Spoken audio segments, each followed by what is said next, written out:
পরিবর্তনের আশ্বাস নিয়ে সারা দেশে ভোটারদের কাছে যাচ্ছেন প্রার্থীরা। চলছে তাদের মন জয় করে ত্রয়োদশ জাতীয় সংসদে যাওয়ার জোর প্রচার।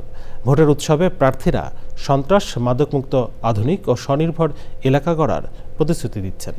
বিস্তারিত জানাচ্ছেন লুৎফর রহমান সোহাগ। গ্রাম থেকে শহর, জেলায় জেলায় এখন নির্বাচনের আমেজ। মিছিল, গণসংযোগ, পথসভা, মাজার জিয়ারত, লিফলেট বিতরণ, ভিন্ন ভিন্ন কৌশলে সকাল থেকে গভীর রাত পর্যন্ত ভোটারদের কাছে ছুটছেন প্রার্থীরা। তারেক রহমান নেতৃত্বে বিএনপির প্রার্থী হিসাবে আমাকে আবারও নির্বাচিত করবে বলে আমি প্রত্যাশা করি। ভবিষ্যতে কর্মসংস্থান সৃষ্টি, বিশেষ করে আমাদের নিউ জেনারেশনের জন্য।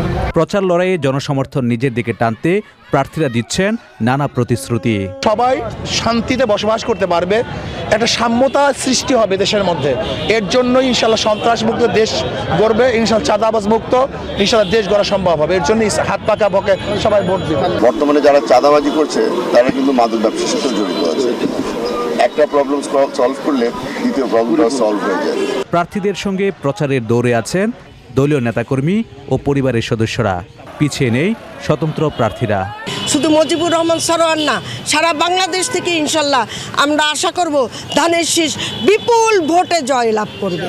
আমি বিশ্বাস করি আমরা একটা সুস্থ, সুন্দর, ফেয়ার নির্বাচন করব। সেক্ষেত্রে আমরা আপনাদের কাছে অনুরোধ, লাঙ্গল মার্কায় ভোট দিবেন। ভোটাররা বলছেন প্রার্থীদের অতীত, বর্তমান ও ভবিষ্যৎ পরিকল্পনা বিবেচনা করেই নিজেদের রায় দেবেন তারা। লুৎফর রহমান সোহাগ, চ্যানেল আই।